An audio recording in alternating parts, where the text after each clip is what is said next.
Si dos algoritmos resuelven el mismo problema, ¿qué significa que uno sea mejor que el otro? En esta presentación veremos conceptos de complejidad algorítmica que nos ayudarán a responder a esta pregunta. Comenzamos.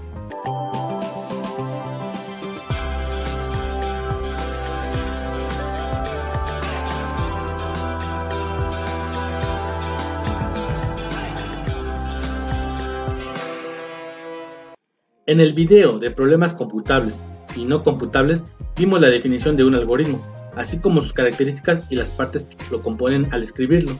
También vimos que un problema es una función que va de un conjunto de instancias a un conjunto de soluciones. Partimos de este hecho y comenzamos con algunas nuevas definiciones.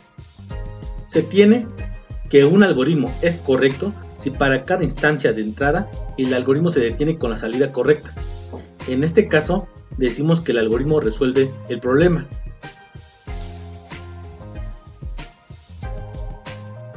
Se dice que un algoritmo es eficaz si es posible encontrar al menos una solución correcta para el problema. Y se dice que es eficiente si resuelve el problema con la menor cantidad de recursos. Ahora presentamos la secuencia de pasos que regularmente se siguen para el diseño y análisis de un algoritmo. Desde una perspectiva práctica, lo primero que se debe de hacer antes de diseñar un algoritmo es comprender completamente el problema planteado. Hay algunos problemas que se pueden presentar que son bastante comunes y en los que es posible utilizar un algoritmo conocido para resolverlo. En este caso, es primordial conocer el funcionamiento del algoritmo, conocer sus fortalezas y debilidades, especialmente si se trata de elegir entre varios algoritmos que resuelven el mismo problema. Sin embargo, no siempre existe un algoritmo que resuelve el problema, y entonces se requiere de diseñar uno propio. El siguiente paso es elegir la forma en que se resolverá el problema, entre soluciones exactas o soluciones aproximadas. Estos definen lo que se conoce como algoritmos exactos o algoritmos aproximados respectivamente. La necesidad de utilizar algoritmos aproximados es por tres razones. La primera es que hay problemas que no se pueden resolver mediante algoritmos exactos, como por ejemplo evaluar integrales definidas. Segundo es que los algoritmos exactos pueden ser muy lentos debido a la complejidad intrínseca del problema. Y tercero, un algoritmo de aproximación puede formar parte de un algoritmo más sofisticado que resuelve el problema exactamente. Una vez que ya se decidió sobre los medios computacionales, el siguiente paso es diseñar el algoritmo. Y entonces surgen las siguientes preguntas de manera natural. ¿Qué es una técnica de diseño de algoritmo? ¿Y cómo se diseña un algoritmo para un problema dado? Respondiendo a la primera pregunta, una técnica de diseño de algoritmos, estrategia o paradigma es un enfoque de cómo resolver el problema algorítmicamente y es aplicable a una variedad de problemas de diferentes áreas de la computación. Por otro lado, un curso de análisis de algoritmos se enfoca en responder a la segunda pregunta, en donde se muestran varias técnicas de diseño de algoritmos. Una vez diseñado el algoritmo, el siguiente paso es hacer pruebas para verificar que se obtienen las salidas correctas para cada instancia de entrada. Esto es, se trata de buscar algoritmos correctos, aunque no siempre es posible encontrarlos. En caso de que el resultado de las pruebas no sean las esperadas, nos regresamos al paso de decidir entre algoritmos exactos o algoritmos aproximados, o bien al paso del diseño del algoritmo. Sin embargo, una vez que las pruebas arrojan los resultados esperados, el siguiente paso es analizar el algoritmo. Un algoritmo posee varias cualidades, pero la más importante es la eficiencia. Hay dos tipos de eficiencia: eficiencia en tiempo, también llamada complejidad temporal, y eficiencia en espacio, también llamada complejidad espacial. Si uno no está satisfecho con los resultados del análisis del algoritmo, siempre se puede regresar al paso de decidir entre algoritmos aproximados y algoritmos exactos, o bien al diseño del algoritmo. De hecho, incluso si el algoritmo que proponen da buenos resultados en el análisis del algoritmo, vale la pena buscar otras soluciones algorítmicas. Una vez analizado el algoritmo y que todo cumple nuestras expectativas, el último paso es implementarlo en algún lenguaje de programación. En esta presentación nos enfocaremos en ahondar en el paso correspondiente a analizar el algoritmo. por lo que veremos de manera precisa los conceptos de complejidad temporal y complejidad espacial. Complejidad temporal o eficiencia en tiempo.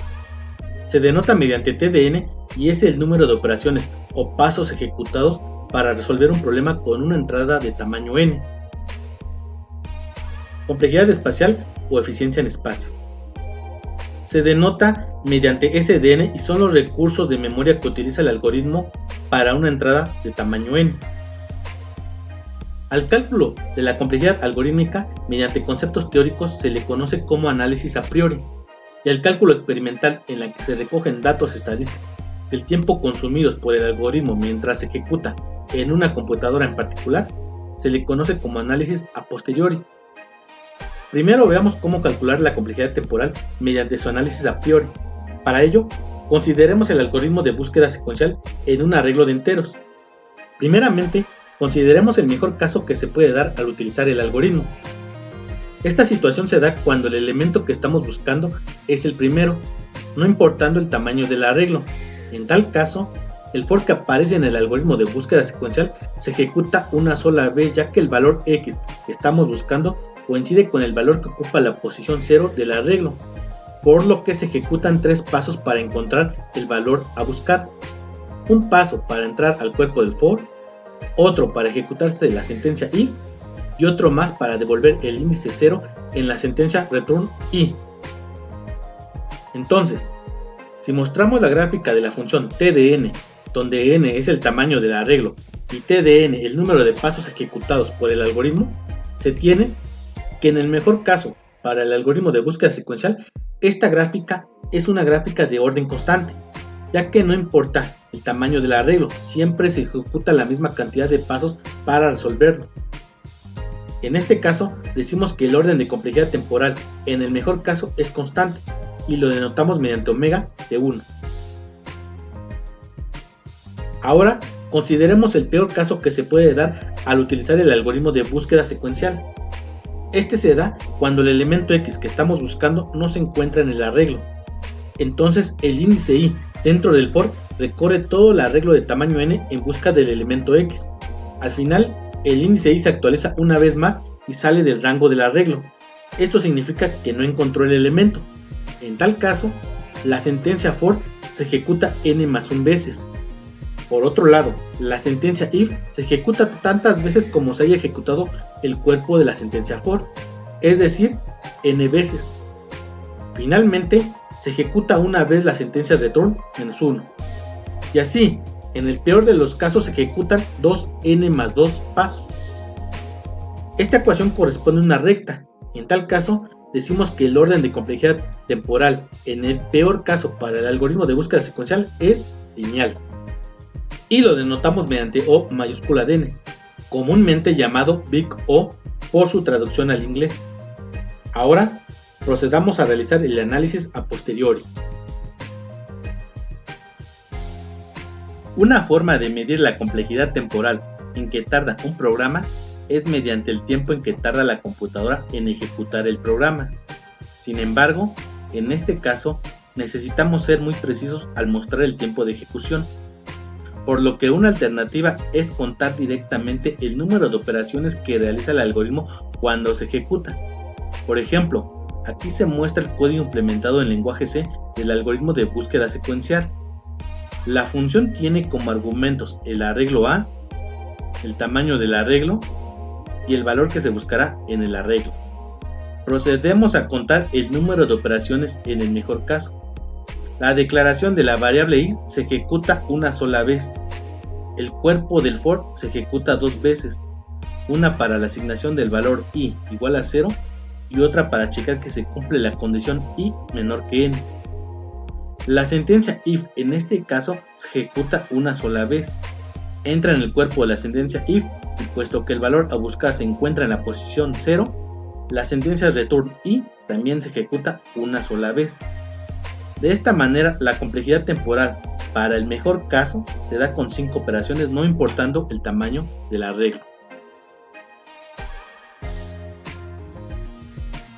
Ahora analicemos el peor caso. La declaración de la variable i se ejecuta una vez.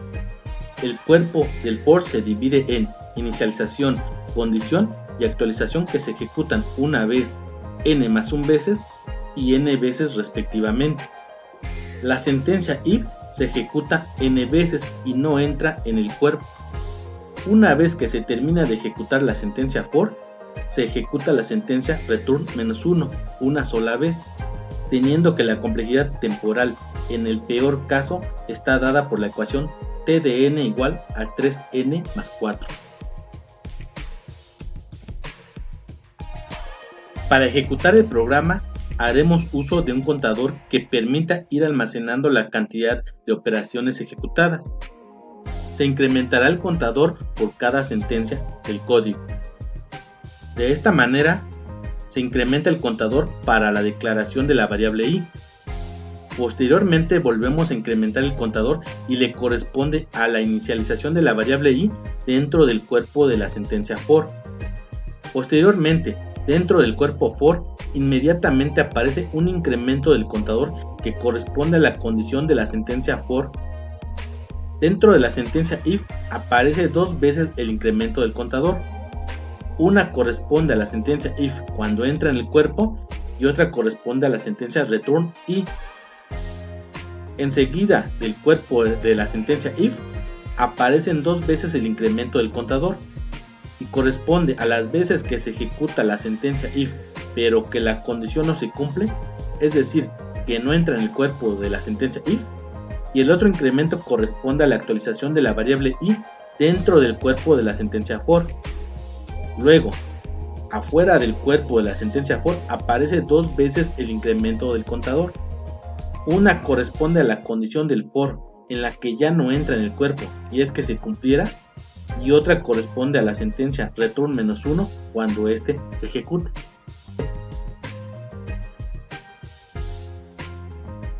Veamos la ejecución del programa para diferentes tamaños del arreglo cuando se tiene el mejor caso. Se tiene que para n igual a 5, el valor final de contador es igual a 5. Para n igual a 10, el valor final de contador también es 5. Y así, para cada una de las pruebas que se realice, no importando el tamaño del arreglo, el valor de contador siempre será de 5.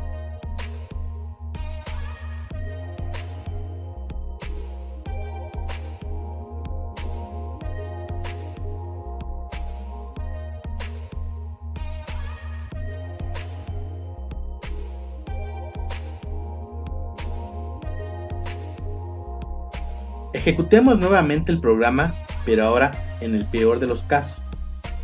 Veamos. Para n igual a 5, contador es igual a 19. Para n igual a 10, contador es igual a 34. Para n igual a 30, contador es igual a 94. Para n igual a 50, contador es igual a 154. Y en general, para un arreglo de tamaño n, contador valdrá 3n más 4.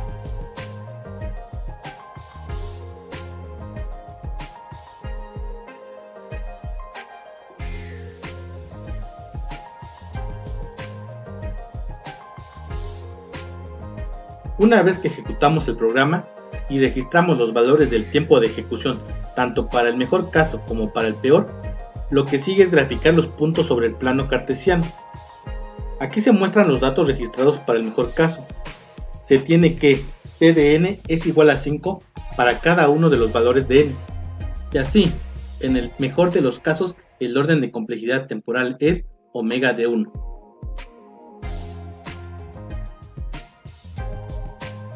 Ahora, aquí se muestran los datos registrados para el peor de los casos.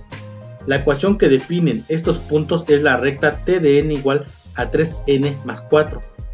Una cota superior es la recta t de n igual a 7n. Y así, el orden de complejidad temporal en el peor de los casos es lineal, es decir, big O de n.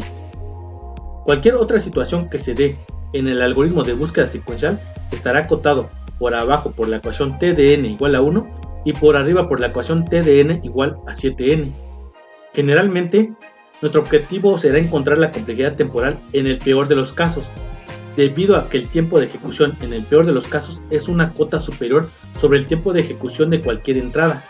Conociendo esto, aseguramos que el algoritmo nunca sobrepasará este tiempo. Consideremos un problema A para el que se tienen dos algoritmos que lo resuelven, pero con diferente orden de complejidad en el peor de los casos. Supongamos que la ecuación que acota el tiempo de ejecución para el algoritmo 1 es TDN igual a 2n elevado al cuadrado, y para el algoritmo 2 es TDN igual a 50n logaritmo base 2 de n. Estas ecuaciones bien se pudieron obtener como en el ejemplo del algoritmo de búsqueda secuencial. También supongamos que el algoritmo se ejecutó en una computadora que realiza 10 millones de operaciones por segundo. Entonces, si ejecutamos ambos algoritmos con una entrada de tamaño n igual a 1000, el algoritmo 1 se tardará 0.2 segundos en resolver el problema, mientras que el algoritmo 2 se tardará 0.05 segundos. Pareciera que el tiempo de ejecución de ambos algoritmos es razonable, y en tal caso no importaría cuál de los dos algoritmos utilizar, pues los cálculos numéricos que haría la computadora son tan rápidos que, por ejemplo, para esta entrada de tamaño n igual a 1000, ambos algoritmos arrojarían el resultado en menos de un segundo. Sin embargo, ¿qué sucede cuando el tamaño de entrada n es igual a 100 millones? En este caso, el algoritmo 1 encontrará la solución al problema en 63 años aproximadamente, y el algoritmo 2 en aproximadamente 3 horas con 45 minutos. De esta manera, observamos la importancia de saber elegir adecuadamente qué algoritmo implementar si tenemos que elegir entre varios. Ahora sí, ya estamos en posición de responder a la pregunta con la que iniciamos esta presentación. Esto es, ¿qué significa que un algoritmo sea mejor que otro cuando resuelven el mismo problema? La siguiente definición responde a esta pregunta.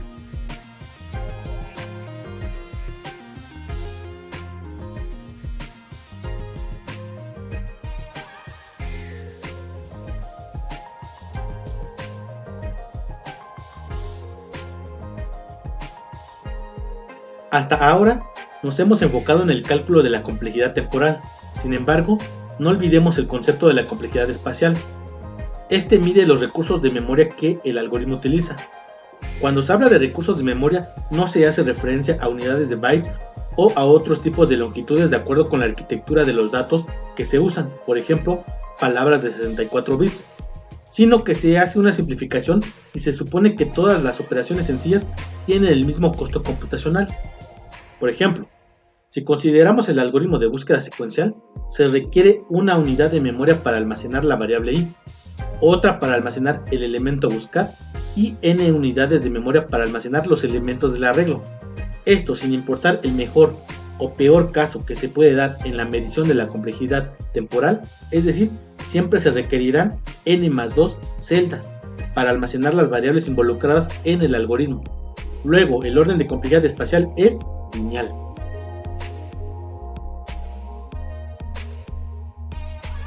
Cuando se habla de eficiencia de algoritmos o complejidad algorítmica, regularmente se refiere a la complejidad temporal. Esto es porque es más fácil incrementar la memoria de una computadora que aumentar la velocidad de proceso, y por lo tanto es mejor diseñar algoritmos que se ejecuten rápidamente que algoritmos que utilicen menos cantidad de memoria. De esta manera se manejan términos como eficiencia en tiempo o simplemente eficiencia, o bien tiempo de ejecución, rendimiento de un algoritmo, incluso complejidad algorítmica, como sinónimos de complejidad temporal. Con esto damos por terminada esta presentación. Nos vemos y hasta la próxima.